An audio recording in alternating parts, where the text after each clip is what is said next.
Ciudad Juárez es una de las fronteras más conocidas de México. Se han dicho y se conocen muchas cosas de esta gran ciudad, que aunque su reputación ha sufrido con los años, las personas que vivimos aquí sabemos que hay muchísimo más de lo que se escucha en las noticias. En realidad, hay cosas increíbles y talentos poco reconocidos laborando todos los días. Hola, ¿qué tal? Soy la doctora Cintia Aguayo, soy médico cirujano, practico la medicina estética y soy asesora de cirugía plástica. Pertenezco a 3 equipos quirúrgicos, uno de ellos es de cirugía ginecológica, liderado por una excelente ginecóloga, y 2 de ellos de cirugía plástica, también liderados y supervisados por 2 excelentes cirujanos plásticos. Bienvenidos a otra entrega de Zona Saludable. En este episodio vamos a hablar sobre algunas de las dudas más frecuentes que los pacientes tienen sobre la anestesia. ¿Cómo se usa? ¿Quién la administra en cirugía? ¿De verdad es peligrosa la anestesia general? Resolvamos estas dudas con nuestra invitada del día de hoy. Bienvenidos a mi programa.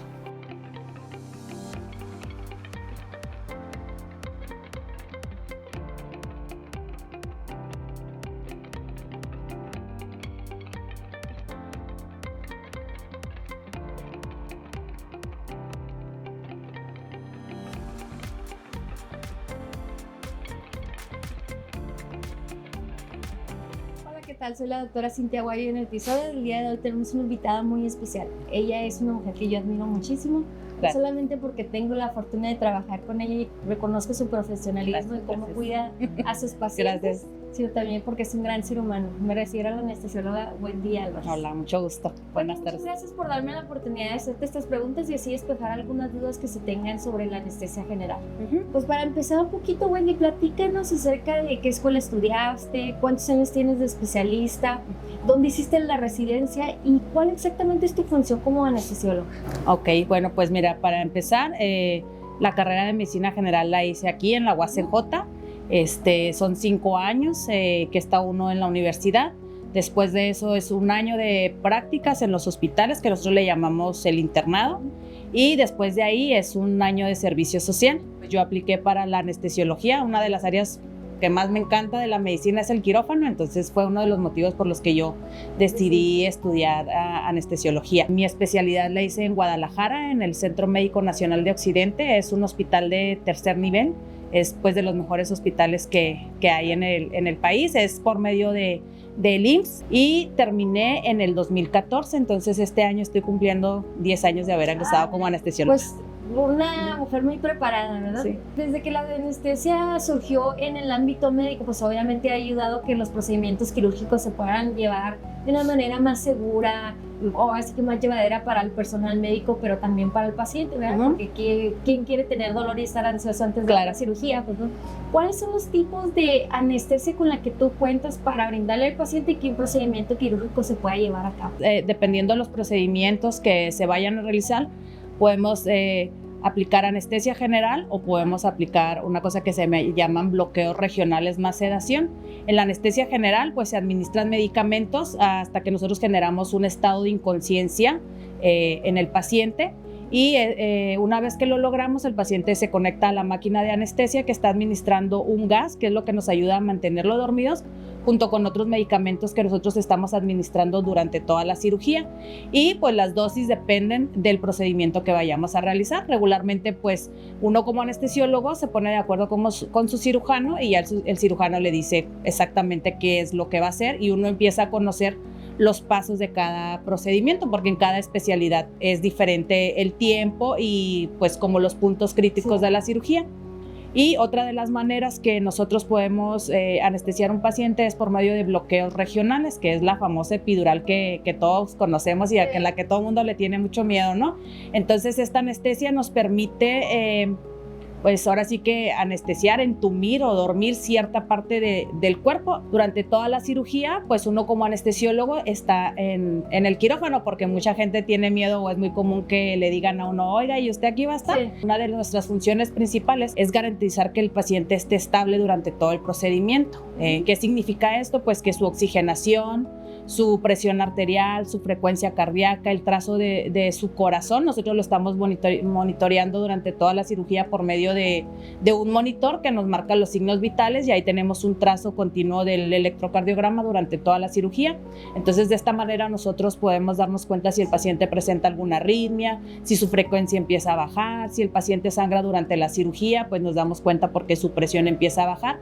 Entonces, dependiendo de esos parámetros, nosotros tomamos las medidas necesarias para resolver esa situación que en ese momento pueda estar comprometiendo al paciente y estabilizarlo para evitar las complicaciones que pudieran presentarse. Ya mencionaste un poco acerca de cómo se elige qué tipo de anestesia se va a utilizar, pero ¿quién exactamente decide cuál se va a utilizar? Es decir, dependiendo de la cirugía que se vaya a efectuar, como ya no lo mencionaste, o tú sola es la que decide este tipo de anestesia se va a utilizar en este procedimiento. No, son varios factores definitivamente. Por ejemplo, en el caso específico de la cirugía plástica, pues se puede manejar de las dos maneras. Se puede manejar con anestesia general y se puede manejar con bloqueo y con sedación.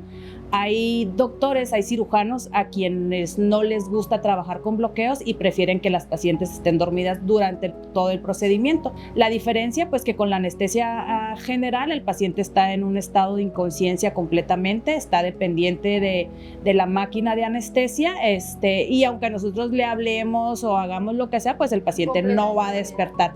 A diferencia de los bloqueos regionales, el paciente va a tener mucho sueño, va a estar muy adormilado y no se va a dar cuenta del procedimiento, pero en ciertos momentos de la cirugía que nosotros ocupamos moverlo, si nosotros le hablamos, puede ser que el paciente exactamente obedezca órdenes, que me escuche, y nos permite tener un control mejor del dolor. No significa que con la anestesia general les vaya a doler más, pero con la anestesia regional tenemos más opciones o más medicamentos para controlar el dolor postoperatorio, y las pacientes pues se recuperan mucho más rápido, pueden estar mucho menos tiempo en el área de recuperación después de la cirugía. Los efectos secundarios pues son muy relativos entre las dos técnicas, y también hay veces que las condiciones del paciente pudieran no permitirnos ponerle un bloqueo.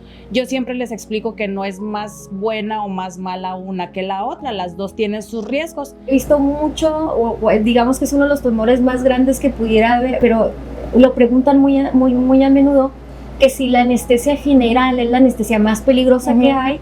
¿Y por qué tú crees que haya recibido esta reputación de anestesia general? Pues bueno, yo no tengo tanta experiencia, pero en lo que yo he escuchado durante mi formación, pues como que antes era un poquito más común que los pacientes se complicaran por algún motivo durante la cirugía y pues en algunos casos pues, llegaban a fallecer. Entonces, antes era más o menos frecuente que algunos cirujanos le echaran la culpa para toda la anestesia, ¿verdad? Y si el paciente tenía alguna complicación, decía, no, pues fue la anestesia, aunque la cirugía se haya complicado con un sangrado o no sé, cualquier otra cosa que haya hecho que el paciente tuviera un desenlace fatal. En raros casos que llega a suceder y los pacientes están bajo anestesia y desafortunadamente fallecen, pues se murieron anestesiados, pero no precisamente por la anestesia. Pudo haber sido cualquier otra situación, una hemorragia, una arritmia, no sé, varias cosas. Digamos que sí, que la han utilizado mucho para dar una justificación, pudiera ser, y entonces ahí es donde ha venido obteniendo esa reputación, pero realmente es digamos una anestesia segura que se lleva a cabo con alguien experimentado como tú. Nosotros siempre, antes de que los pacientes entren al quirófano, pues les explicamos cómo es el procedimiento, qué es lo que implica, las complicaciones que pueden llegar a tener, para tratar de disminuir un poquito ese temor de la anestesia. O por ejemplo, en el caso de la raquia, pues también mucha gente le tiene miedo. Es muy común que la epidural se utilice en pacientes embarazadas. Entonces yo siempre les explico que cuando vamos a anestesiar a una paciente embarazada, pues no la podemos sedar. Prácticamente tenemos que anestesiarlas pues más alertas, aunque ponemos anestesia local para la hora de hacer la punción no les moleste tanto, pero pues les genera mucha ansiedad a las pacientes el hecho de no poderla sedar, porque si la sedamos, pues los medicamentos tienen efecto también sobre el bebé. Y ahora que lo mencionas, eso de la combinación de medicamentos, entonces ¿La anestesia general se puede combinar con otros tipos de anestesia para fines de una cirugía? Sí, de hecho también se pueden mezclar las dos anestesias, tanto el bloqueo epidural o la raquia, como quieran llamarlo, que no es lo mismo. Y puede también al paciente dormirse. De hecho, hay veces que podemos utilizar las dos. La anestesia a nivel de la columna nos ayuda para tener control del dolor y los pacientes pueden estar dormidos también sin ningún problema. Wendy, ¿cuáles son los riesgos y los beneficios de utilizar la anestesia general? Pues los beneficios es que el paciente tiene un adecuado estado de inconsciencia, de relajación y un adecuado control del dolor. Los riesgos como tal, yo siempre les explico que los medicamentos de la anestesia pues no son malignos o no tienen muchos efectos adversos, porque si eso fuera, pues muchos no los podríamos utilizar. Entonces, riesgos como tales, podríamos considerar que batallemos a la hora de intubar un paciente. Como les comentaba ahorita, el paciente con anestesia general se debe de conectar a una máquina de anestesia. Para eso nosotros debemos colocar un tubo endotraqueal, es como una manguera de plástico que va colocada en la tráquea, por ahí entra directamente el aire a los pulmones. Entonces, eso es otra de las cosas que nosotros valoramos, la vía aérea de los pacientes.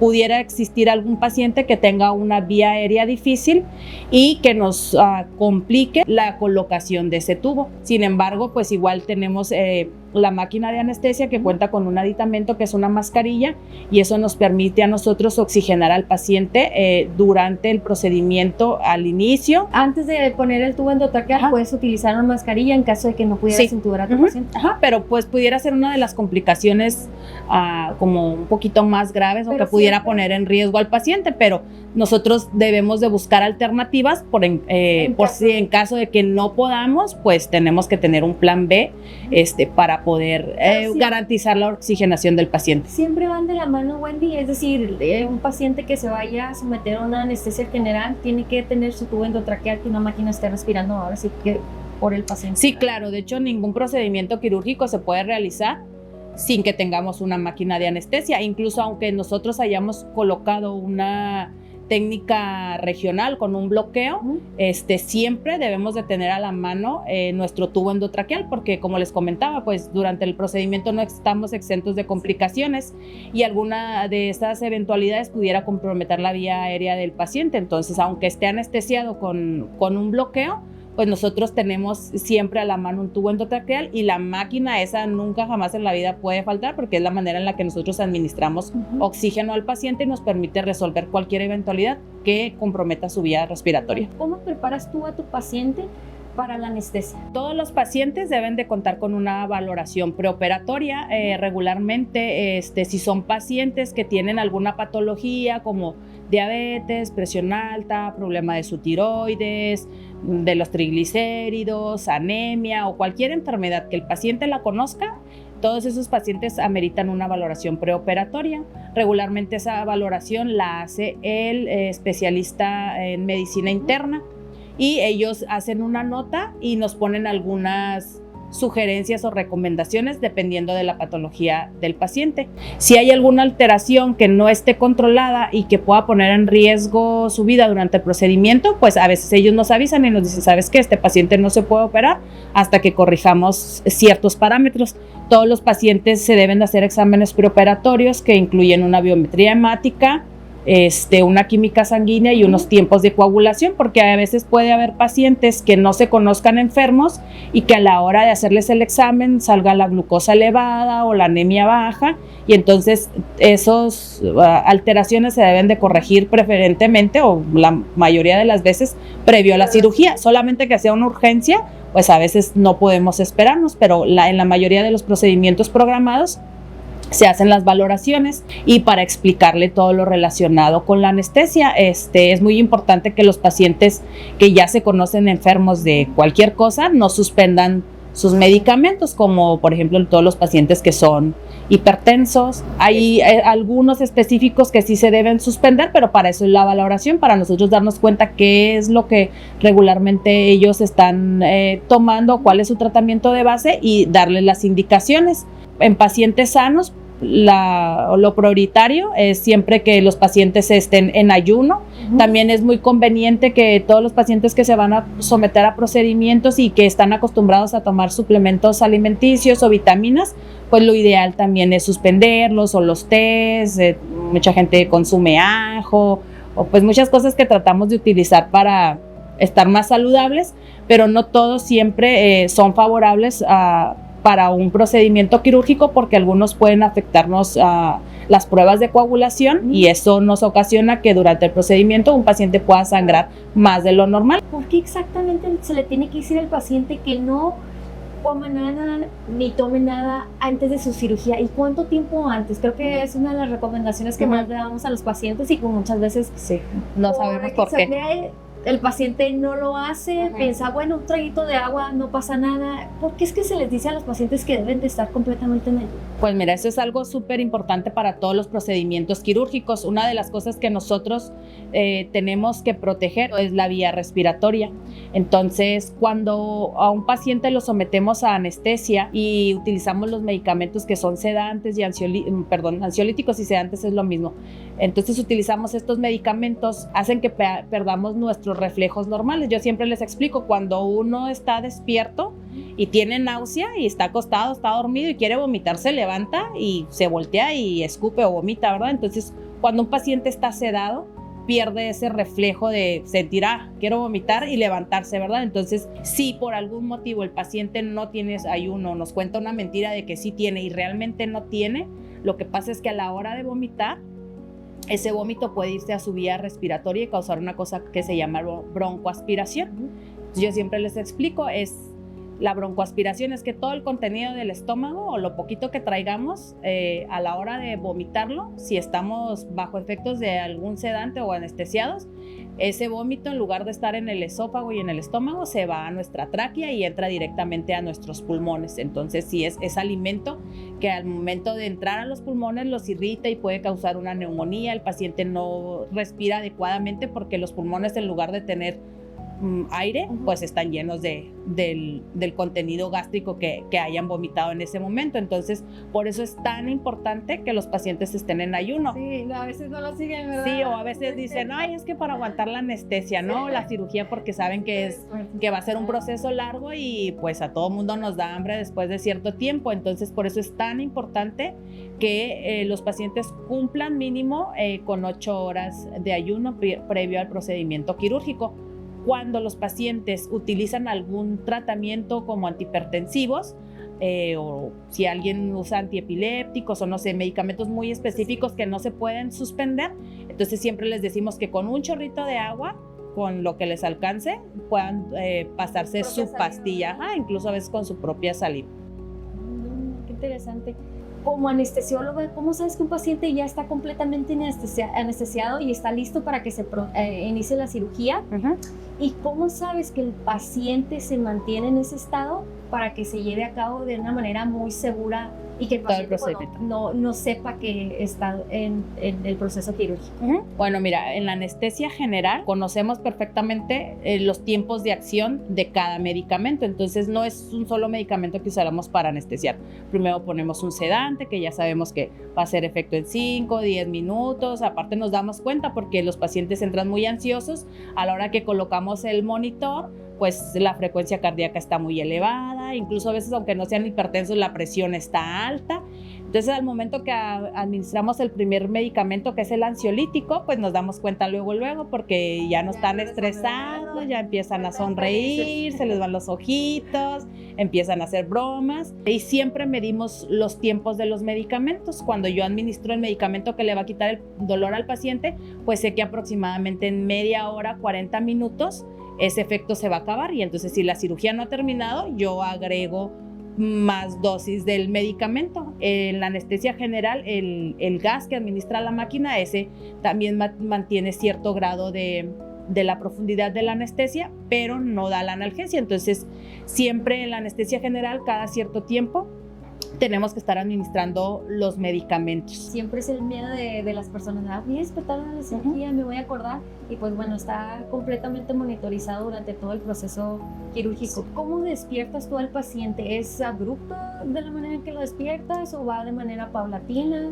Regularmente durante los procedimientos, el cirujano es muy común que en cierta etapa diga, ya estamos terminando, y aparte nosotros siempre estamos viendo en qué parte del proceso va el cirujano, si ya están cerrando la piel, si todavía están limpiando la herida. Entonces, en base a eso, regularmente cuando el cirujano dice me falta media hora o ya voy a terminar, pues nosotros dejamos de administrar, en el caso de la anestesia general, los medicamentos para quitar el dolor o para tener al paciente relajado, y por ejemplo el gas que manejamos lo empezamos a disminuir, y entonces con esos monitores igual nosotros empezamos a darnos cuenta que el paciente está emergiendo de la anestesia. ¿Este tipo de medicamentos causa alguna adicción a los pacientes? Pues también era una de las preguntas que nos hacían. Durante los procedimientos quirúrgicos como tal, no, porque nosotros manejamos dosis únicas, y siempre la mayoría de los medicamentos tratamos de manejarlos en las dosis, pues en las mínimas necesarias para que el paciente pueda estar anestesiado adecuadamente.